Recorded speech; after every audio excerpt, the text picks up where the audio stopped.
Charleston. Welcome to the Tripelers channel.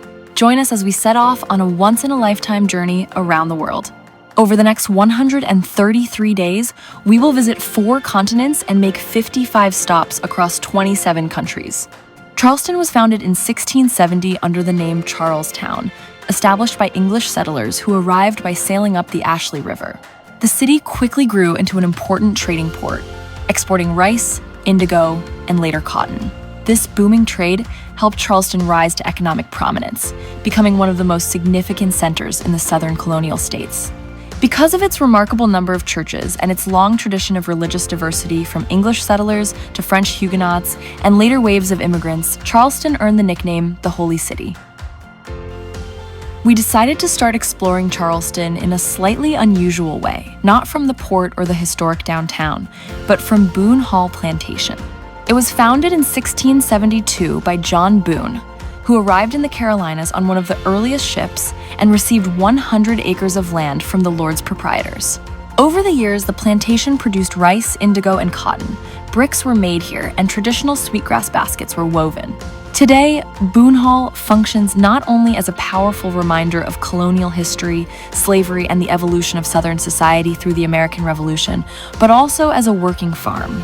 It still provides local residents with fresh fruit like strawberries, blueberries, and peaches, offers shelter to many species of birds and turtles, and during the holiday season, it even turns into a Christmas tree farm. It is absolutely worth walking through the beautifully maintained gardens, brick buildings, and stables, and taking a ride in the tractor-pulled wagon.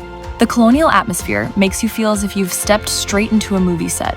And speaking of movies, Boone Hall has been used as a filming location for productions such as North and South and the famous The Notebook with Ryan Gosling. One of the most iconic sights at Boone Hall is the Avenue of Oaks, a spectacular driveway lined with more than 40 live oak trees, planted between the 1700s and the early 1800s. Their massive branches arch overhead, forming a natural green tunnel that feels almost otherworldly. It is one of the most photographed and instantly recognizable entrances in the American South, often appearing in films, postcards, and travel guides. Walking or driving beneath these ancient trees truly feels like stepping back in time. One of the most distinctive landmarks of Charleston is the Arthur Ravenel Jr. Bridge, a sleek, modern gateway connecting downtown Charleston with Mount Pleasant. With its soaring towers, a sweeping main span nearly 500 meters long, and a pedestrian path known as Wonders Way, the bridge is more than just infrastructure, it is a defining symbol of the Lowcountry skyline.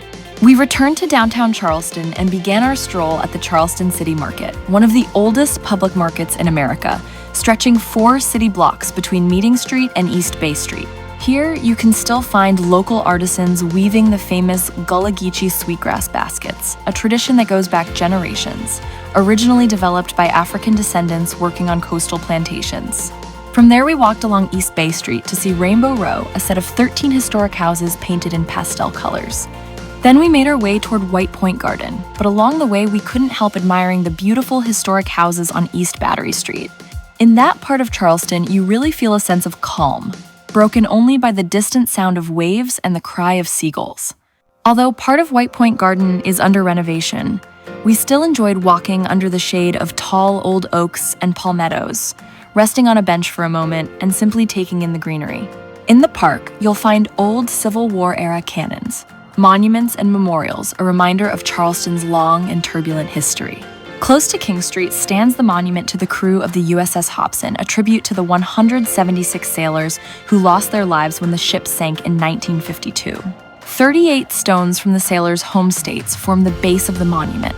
After that, we strolled down King Street itself, one of the most beautiful streets I've seen, with so much character that it makes you want to write a movie script set right there. On King Street, we passed by Patrick O'Donnell House, a striking example of Italianate architecture built in the mid-19th century.